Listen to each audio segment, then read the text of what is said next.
깊이가 다른 경제 컨텐츠 3프로TV 오늘 아침 라이브 5월 8일 어버이날 수요일 순서 시작하겠습니다. 반갑습니다. 정프로고요. 지금 뭐 많은 분들이 어버이날 관련해서 뭐 용돈을 돈으로 드리는 게 좋다.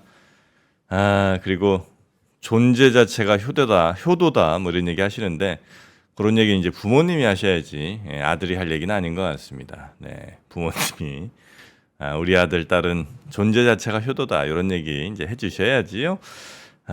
그래도 부모님께 전화드려서 사랑한다는 말 꼭 한번 하시기 바라겠습니다. 푸틴이 5번째 임기를 시작하죠. 취임식을 오늘 했는데 우리 외교관이 거기에 이제 간 것 같습니다. 뭐 서방 일부 국가들은 아예 보이콧을 지금 한 상황인데 러시아와의 관계를 조금 그래도 부드럽게 해보려는 그런 노력이 아닌가 하는 생각이 좀 들고요. 자, 그러면 오늘 경제 관련된 여러 뉴스들 또 3가지로 압축해서 전해 주실 우리 권순우 팀장님 잠시 후에 만나보도록 하고요. 박병창 이사님 오늘 시장 이야기 함께 해주실 예정입니다. 그리고 오늘은요. 한국투자증권의 그 염동찬 수석 연구원과 함께 깊이 있는 인터뷰 한번 또 나눠보도록 하겠습니다. 자, 그러면 먼저 우리 권순우 취재팀장부터 만나보도록 하겠습니다. 권 팀장님 어서 오십시오.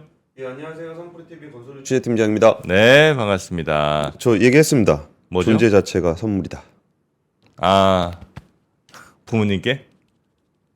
아니 저. 네, 존재 자체가 선물이다. 저도 부모죠. 어버이날. 아이들에게. 네, 만들어 왔어. 만들어 선물 받았습니다. 그렇습니까? 네, 카네이션 달고 왔잖아요. 그래요? 네, 지금 보여드리고 있잖아요. 카네이션입니까? 예. 애가 만든 거예요? 예. 부럽습니다. 저는 어린이날 아무것도 안 보냈더니 아무것도 안 오더라고요. 서로 안 주고 안 받는 걸로 저희는 합의를 쿨한 관계로. 네. 서로 주고받는 거 없습니다. 우리는. 저는 주고 받는 관계로. 참 부럽습니다. 자, 우리 권 팀장님 어버이날 뭔가 보람이 있더라고요. 네, 아버지로서 또 열심히 봉사하셔야죠. 그 쿠폰 받았습니다. 쿠폰 또 어떤 쿠폰이 뽀뽀 쿠폰 이런 건가요, 설마? 아니요, 그 말 걸지 않기. 아빠한테 말 걸지 않게. 예. 아빠 누워 있을 때 애들이 와서 막 말 걸 때 쿠폰 딱 내밀면 애들이 또 입 딱 닫고. 그쵸. 입틀막 아빠. 아유, 좋습니다. 참. 가만히 두기 이런 거. 가만히 두기. 재워주기.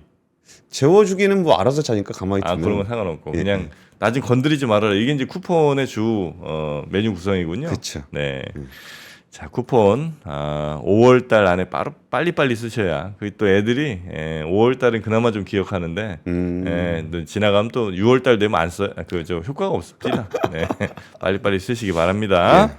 자, 그러면 뉴스들 한번 살펴볼까요? 예, 그 뉴욕 증시는 혼조세입니다. 네. 장 초반에 비해서 후반으로 갈수록 조금 좀 떨어지는 모습을 좀 보였는데요. 다우존스 같은 경우는 0.08% 올랐고요. 나스닥은 0.1% 하락했습니다.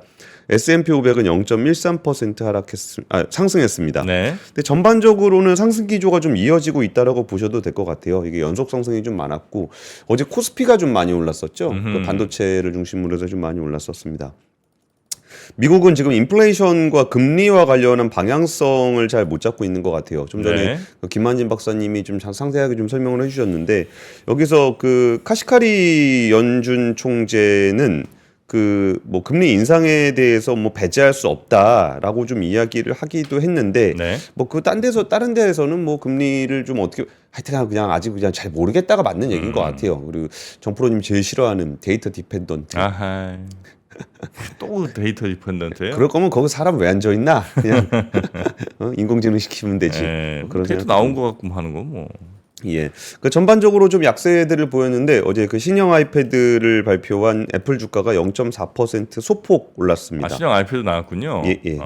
아직 뭐 한국에서 파는 건 아니어가지고 지금 제가 제품을 따로 준비하진 않았는데 여기서 좀 중요하게 봤던 포인트가 그 M4라는 애플의 최신 칩이 탑재가 됐습니다. M4. 예.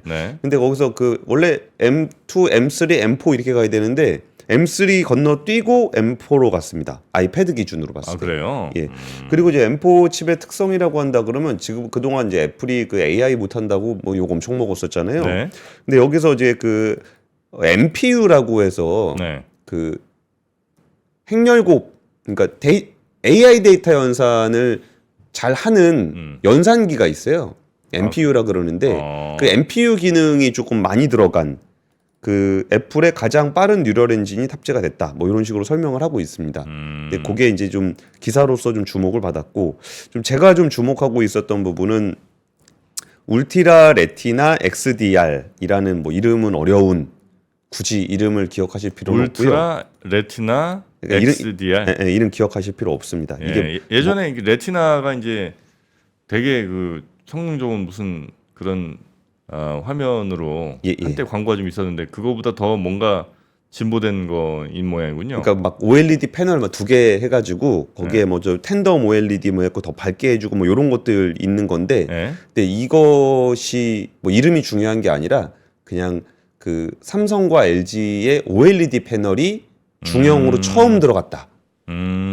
그게 중요한 포인트입니다. 네. 그러니까 OLED 시장이라 그러면 우리가 흔히 이제 스마트폰 시장은 이미 OLED로 게임 셋이 됐고, OLED로 다 넘어갔고, 그다음에 이제 대형 TV에서는 OLED로 잘 못 넘어가고 있는 측면이 있죠. 뭐 가격은 많이 차이가 나는데 성능은 뭐 그렇게까지 차이가 나야 되는지 모르겠다.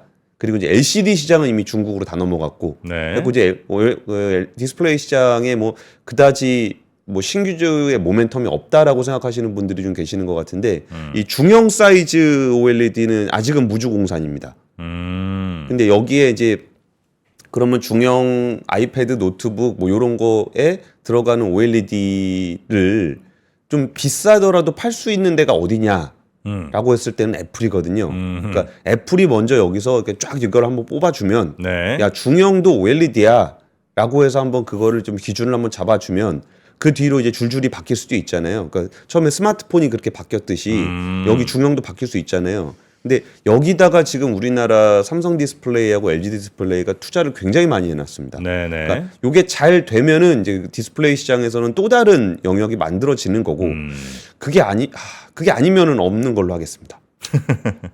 그래요? 네, 되는 걸로. 요걸 시작으로 해서 중형 OLED 시장이 쫙 열릴 거다. 근데 여기는 아직까지 중국보다는 한국의 한 수 위입니다. 네네네. 그래서 그거를 저는 오히려 좀 더 눈여겨보고 있습니다. 그러니까 이제 결국은 이제 화면 더 좋아지고 뭐 더 성능 빨라지고 요 정도겠네요, 그죠? 요 정도라니요. 엄청나게 화면이 좋아져서 엄청나게 좋아졌어요. 이 중형 OLED 시장에 이제 한국의 경쟁력이 있는 중형 OLED 시장이 신규로 열린다라는 희망 회로를 좀 돌려보시죠. 알겠습니다. 자 그러면 뉴스 첫 번째 뉴스부터 갈까요? 예, 뭐 얘기 많습니다. 거기에 뭐 식량 그 증착기가 뭐 중국에는 없는데 우리나라가 저기 너희가 캐논 토키. 네, 캐논 토키만 하던 증착기를 이제 한국에서도 만들었거든요. 그러니까 이런 것들도 이제 뭐 중형 OLED 시장도 열리면 장비도 좀 많이 필요해질 거고 뭐 그런 것들도 한 번 더 이제 디스플레이 좀 오랫동안 힘들었잖아요. 그리고 이제 신형으로 한번 나오는 게 있으니까 이거 되게 예전에 이재용 회장이 되게 얘기 많이 했었어요. 어떤 거요? 중형 OLED 투자 그래요? 과감하게 하겠다. 그러니까 다들 뭐 야 OLED 다 끝난 거 아니야? 그거 왜 투자를 하고 있어? 이제 이런 반응이었는데 중형 OLED가 이제 노트북이랑 이 아이패드 정도에 이제 쓰일 수 있는 그 정도 사이즈. TV보단 작고 스마트폰보다는 크고. 자 그러면 이제 뉴스 별로 관심 안 가시시네. 아니 그 애플 아이패드가 이번에는 크게 이슈가 안 되는 것 같더라고요.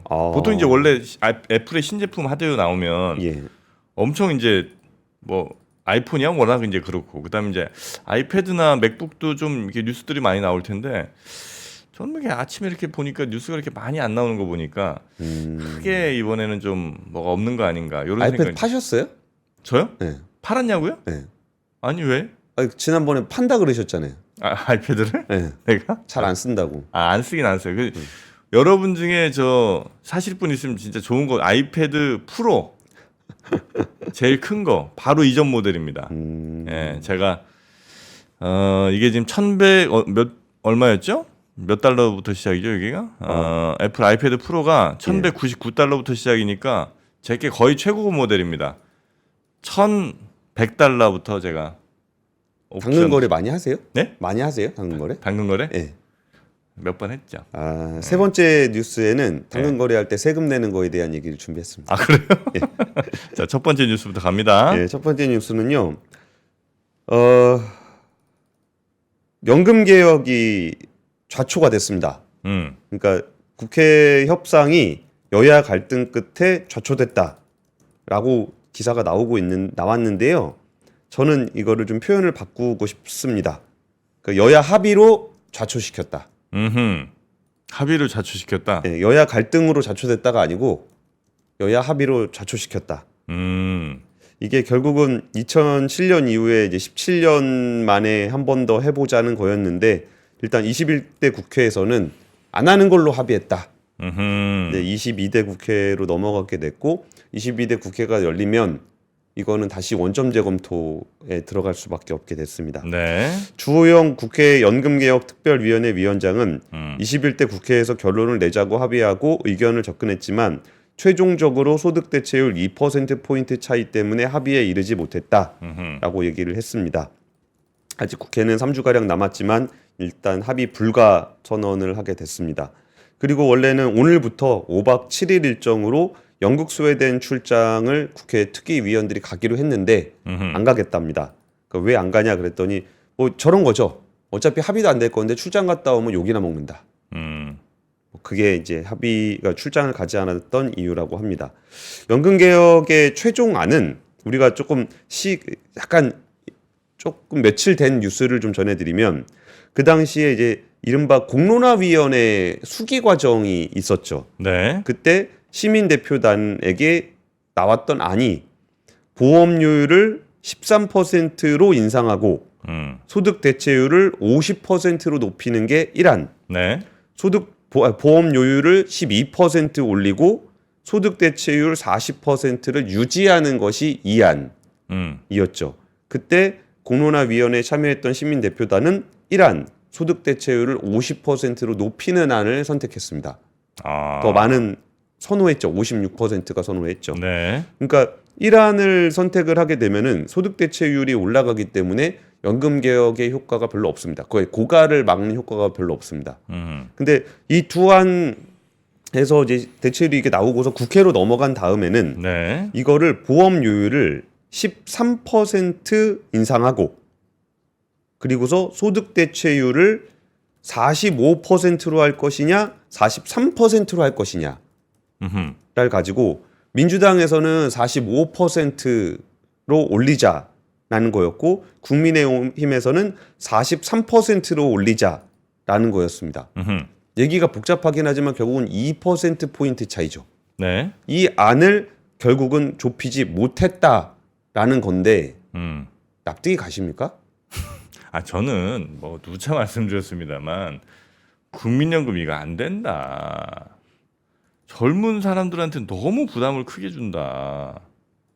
라고 늘 말씀을 드렸고 그래서 내가 낸 거에 그냥 이자 플러스해서 그냥 그거 나중에 좀 받는 수준 요 정도만 가자라고 얘기를 했습니다. 그렇죠. 그러니까 국가가 다 책임질 수는 없는 부분이 있으니까 있는 거를 좀 정리하고 그리고 이제 그 뒤에는 지금 국민들의 내는 부담도 줄이고 받는 줘야 되는 부담도 줄이고 막 이런 말씀이시잖아요. 그 너무 특히 저는 젊은 세대들한테 어떻게 난 이거 범죄 수준이라고 봅니다. 저는 어떻게 점점 인구가 줄어가는 건 눈에 뻔히 보이는 거고 이거 이미 지금 뭐 0살 태어난 애들 보면 숫자가 20몇만 이렇잖아요.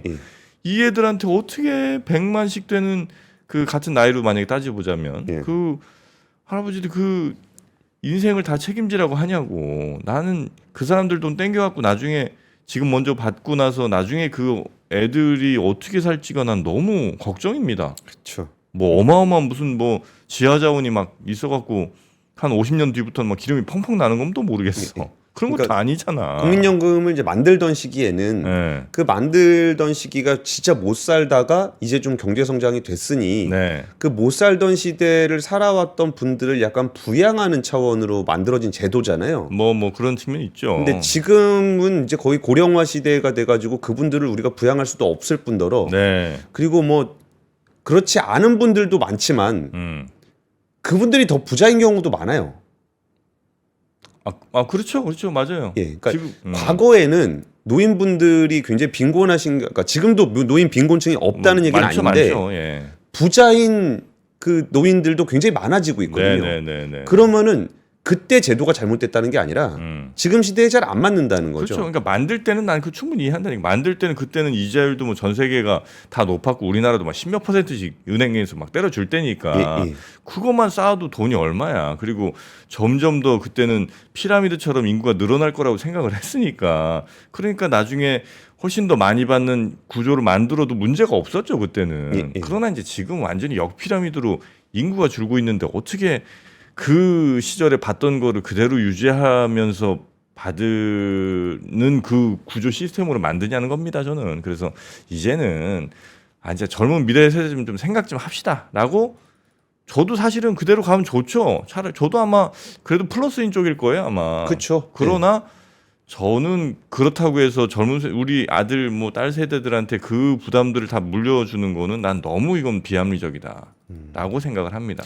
근데 연금 개혁 이게 그러니까 어려운 얘기 안 하고 싶은데 어려움이 뭐가 있냐면 네. 지금 얘기했던 게 43%나 이게 45%나 뭐라고 결론이 난들 크게 숫자가 변하진 않아요. 그렇기도 하고요. 네. 그래가지고 막판에 무슨 얘기가 있었냐면은 이게 아예 그 구조 자체를 바꿔야 되는 거 아니냐 그 얘기가 있었어요. 네네네. 그리고 이제 앞에 얘기했던 게 숫자를 뭐 43으로 하냐 45로 하냐 요런 거를 이제 모수 개혁이라 그러고 숫자 바꾸는 거고. 네. 그리고 이제 정프로님 말씀대로 이제 아예 이거 구조 자체를 바꿔야 된다라는 구조 개혁에 대한 얘기도 나왔는데 그러니까 구조 개혁 얘기가 나오니까 뭔 얘기가 나왔냐면 아니 지금 모수 개혁 숫자 바꾸는 걸로 여기까지 얘기가 왔는데 또 그 여기서 구조 개혁을 바꾸라는 거는 그냥 모수 개혁을 하지 말자는 아, 얘기밖에 아니지 않냐. 네네. 그럼 구조 개혁을 처음부터 다시 얘기를 해야 되는데 그게 아니지 않냐. 이런 얘기도 사실 있긴 있었어요. 네네. 뭐 어려운 문제긴 하죠. 예, 그리고 나서 또 나왔던 얘기가 그럼 43 말고 45 말고 44 하자. 요 얘기도 있었는데 네. 그것도 좀 안 됐습니다. 근데 이거는 사실 국회만의 문제라고 보기도 좀 어려운 게 이게 정부가 여기에 대해서 이제 그 어떤 시나리오를 그때 몇 개였었죠? 막 굉장히 많은 시나리오를 뭐 열 몇 개 되는 시나리오를 이렇게 주고서 네. 국회에다 던져버렸거든요. 그리고서 우리가 계산해 보니까 뭐 이래요.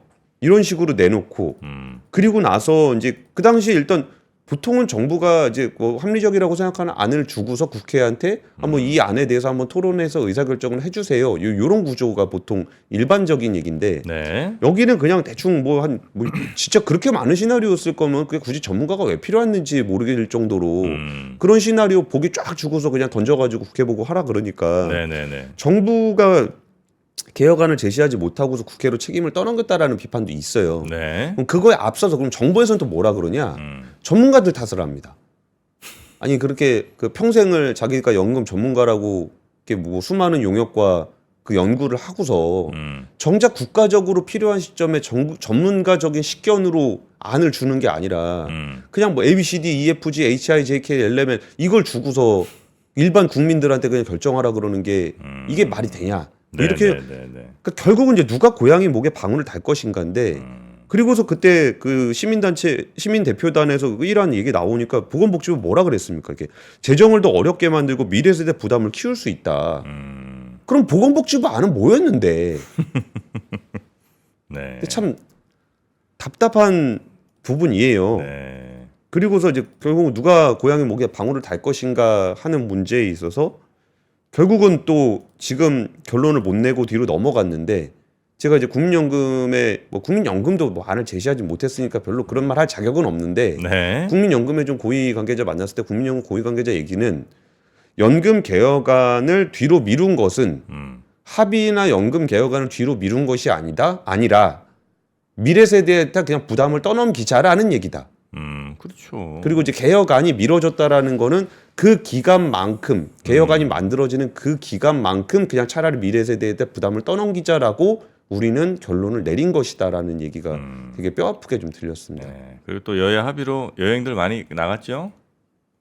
네. 마지막 국회 임기 한 2, 3주 앞두고 엄청들 저 갑디다. 예, 유럽이니 아프리카니 참 그 세금으로 여행 가면 아주 낭낭하겠어요.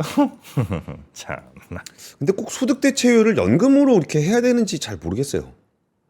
아, 사회보장기금, 사회복지 네네네네. 예산이나 이런 쪽으로 진짜 힘드신 분들을 좀 챙겨줘야지. 네. 그러니까 연금이 좀 이렇게 그 사회 불평등을 해소하는 기능이 있지만 본질적인 기능은 아니잖아요, 그게. 네. 그래서 그 시대의 빈곤과 부의 분배에 대해서는 전 그 세대에 해결하는 게 가장 적절하지 않나 하는 생각을 해요. 만약 그 세대가 정말 잘 살고 부가 막 넘쳐나 그때는 잘 살 수밖에 없는 거고 예. 조금 어려워지면 또 그에 맞춰서 이제 살아야 되는 것 같은데 이거 그냥 잘 살던 거에 다 맞춰서 하자니 나중에 우리 지금 20대들 혹은 뭐 더 어린 친구들은 나중에 소득의 뭐 60, 70%를 아마 연금 부담을 내야 될 텐데 예전에 그 계산 한번 나온 거 있었잖아요. 아니, 그냥 세금으로 거두면 되잖아요. 차라리- 연금으로 하지 말고. 네, 차라리 저는 그러자는 그러니까 거예요. 연금은 네. 최소한 연금의 역할을 좀 비중을 좀 두고 네. 그 세금으로 해야 되는 부분들은 세금을 걷든가 음. 왜 그거를 이렇게 자꾸 연금에다가 다 부담을 지우면서 결론을 못 내리고 있는지. 네. 어쨌든 제가 드리고 싶은 말씀은 21대 국회는 정부는 여야 합의, 당정 협의, 뭐라고 이름을 붙이든 네. 그 연금 개혁을 하지 않기로 합의했다. 미루는 걸로 합의했다. 자, 두 번째 뉴스 갈까요, 이제? 좀 길어졌네요. 네. 그 라인 탈취 논란이 좀 있었죠. 네. 그 일본 정부가 라인 야후에다가 뭐 네이버와의 자본 관계를 재검토하라라는 행정지도 뭐 이런 걸 내렸었다라는 한번 보도를 좀 드린 적이 있었는데 네. 조금 설명을 드리면은 그 일본 국민의 90% 이상이 사용하고 있는 국민 메신저가 네이버의 라인입니다. 네. 근데 거기가 경쟁력 강화를 위해서 일본의 국민 포털인 야후 재팬하고 합병을 했어요. 음흠. 그래가지고 좀 그 일본에 그렇게 돼 있는데 개인정보 유출 사고가 발생을 하니까 일본 정부가 보안을 강화하라라고 요구를 하면서 거버넌스 개편을 지배구조 개편을 요구를 했습니다. 그래가지고 1차로 이렇게 보안을 강화하겠습니다라고 해서 냈더니 일본 정부가 또 뭐 보안을 강화하라 그러면서 지배구조 개편 관련한 얘기를 했어요. 네. 그러다 보니까 이거 라인 강탈하려 그러는 거 아니냐, 네이버 주식 팔으라는 거 아니냐, 네. 라는 얘기가 나와가지고 라인 강탈하라는 거 아니냐라는 우려가 나왔는데 이거는 그 명분이 어떻게 되는 거냐면은 메신저를 기간통신망으로 볼 것인가, 기간통신 사업자로 볼 것인가라고 보고서 이거를 그냥 뭐 야 이거 외국 자본 아닌가? 기간통신망인데 이래버리는 것에 대한 우려가 좀 있었거든요. 네. 근데 거기서 어제 그 관방장관이 나와서 한 얘기가 한국 기업을 포함한 외국 기업들의 대일 투자를 촉진하는 입장에는 변함이 없다. 특정 국가의 기업인지 여부와 관계없이 위탁 관리가 적절하게 작동하고 있는지가 중요하다. 필요한 경우 일본 정부에 정중히 설명하겠다라고 얘기했습니다. 그러니까 어쩌면은 기존의 입장하고 비슷해 보이긴 하지만 네. 외국 투자 기업에 대한 차별이 없다. 투자 促진에 대한 입장은 변함이 없다라는 표현을 썼기 때문에 네. 한 발 물러선 거 아니냐라는 관점이 좀 나오고 있습니다. 네.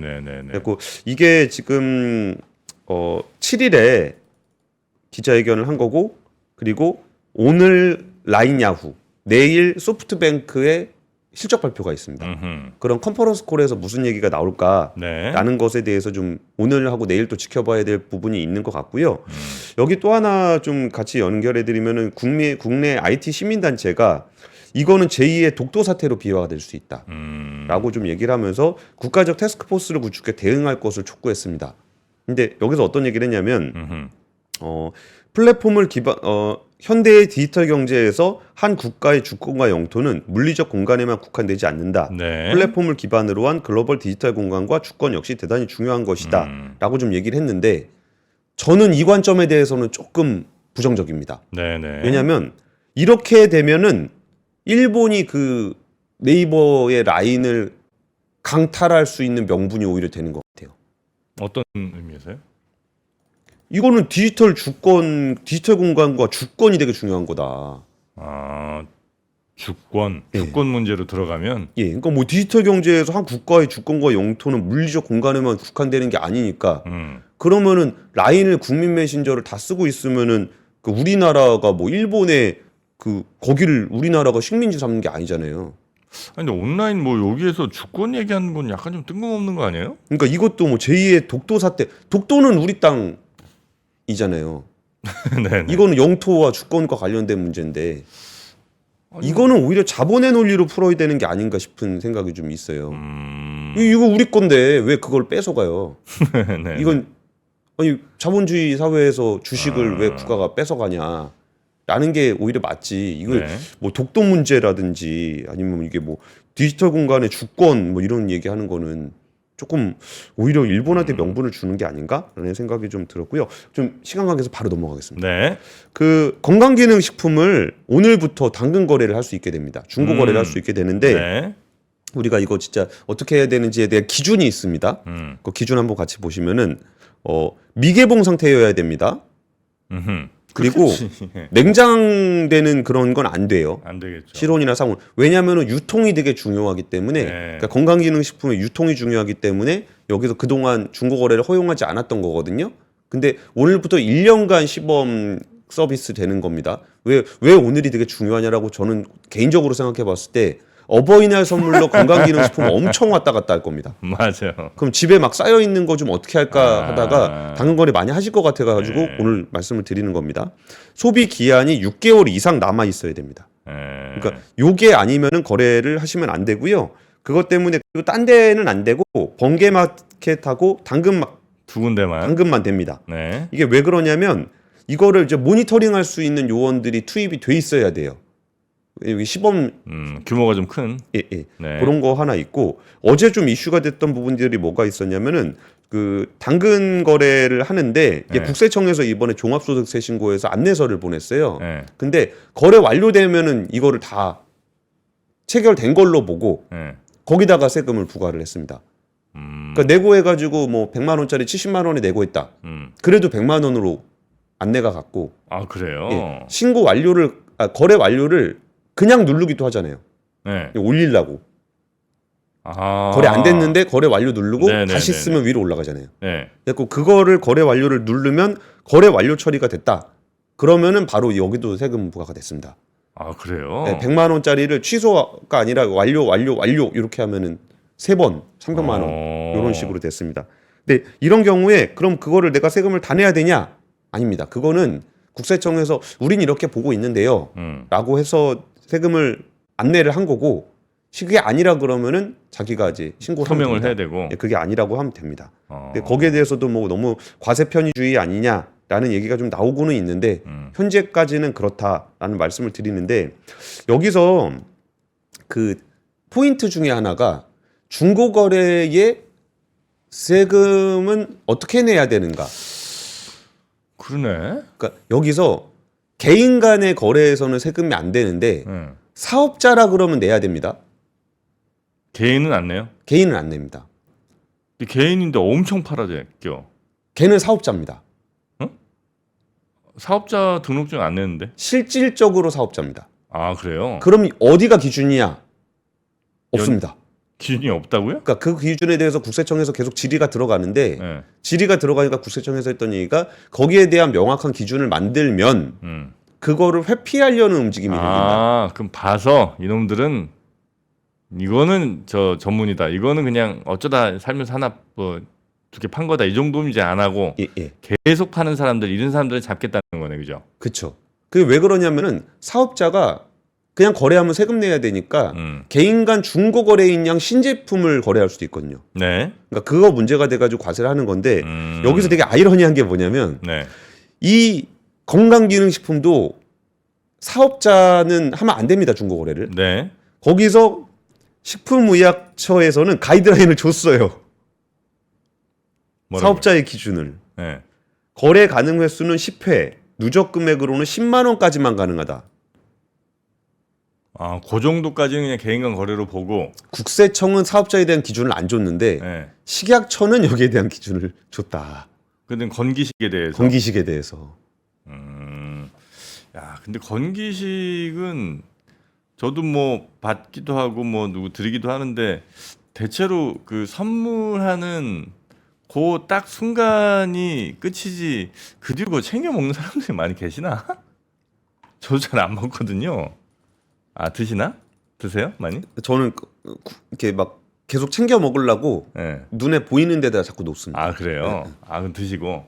그러니까 나 그래 잘 안 먹죠. 그럼 뭐 건강기능식품 먹기가 이게 약간 좀 저는 잘 안 챙겨서 그런지 무슨 뭐 있죠? 뭐 이렇게 막 무슨 뭐 있잖아요. 뭐 얘기할래도 이게 또 혹시 우리 저 제품들과 관련 있을까 말은 못 하겠는데 여튼 잘은 못 챙겨 먹게 되는데 또 잘 챙겨 드시는 분들은 또 건강 좋으시겠지 뭐. 네, 알겠습니다. 자, 여튼 오늘부터 당근에서 건강 기능식품 이것도 판매가 가능하다. 대신 조건들이 좀 있으니까 그거는 꼭 챙겨서 하시고 아마 이거 저 판매 등록하시려면 그 조건 맞는지를 아마 거기서 체크를 다 할 겁니다. 네, 그런 거 잘 맞춰서 집에서 선물 받으셨던 것들 손도 안 댄 그런 건기식들 혹시 유통기한 많이 남아 있는 거 이런 것들은 한번 또 파셔서 가정경제 보탬되시기 바라겠습니다. 너무 많이 하면 세금 나온다. 네. 자, 그러면 요 정도 오늘 뉴스 정리할까요? 네. 우리 권순우 팀장님 고생 많으셨고요. 요즘에 말입니다. 또 이 SNS 같은 데서 우리 3%를 사칭해 갖고 뭐 리딩방 참여를 유도하는 이런 게시물들이 또 어마어마하게 늘어나고 있다고 합니다.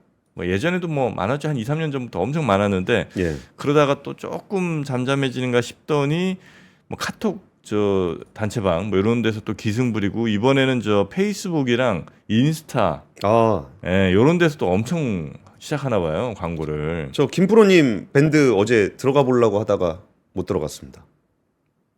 아 인자하셔.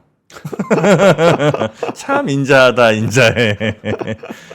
저 인자한 표정으로 우리 리딩방 함께 하실래요? 이런 느낌 주는 거죠. 무료로 세배 이익을 드리는 저 인자한 표정. 야. 절대 가입하시면 안 됩니다. 예. 무료로 3배 이익을 어떻게 아이고야. 야, 3배 이익 날 것 같으면 그냥 그 사람들이 대출 땡겨서 하겠지. 대출이자 얼마 된다고. 여러분들 그냥 아주 심플한 거 아닙니까? 아니 예를 들어 3배도 아니야. 뭐 50% 이상 먹게 해준다 이러면 내가 3% 이자 땡겨갖고 3% 아니 한 5% 저 이자 빌려갖고 돈 빌려서 내가 투자하면 내가 그 돈이 빵빵빵 늘어나는데 여러분한테 그걸 왜 주겠어요? 생각합시다 우리. 그런 일은 절대 없습니다. 자, 우리 권순우 팀장님 고생 많으셨고요. 내일 아침에 다시 뵐까요? 예, 감사합니다. 고맙습니다. 투자 마스터들의 세심한 케어로 건강한 투자 습관을 만드세요. 6월 가격 인상 전 마지막 구독료 할인 혜택도 놓치지 마세요. 3프로 멤버십, 3프로 앱에서 확인하세요.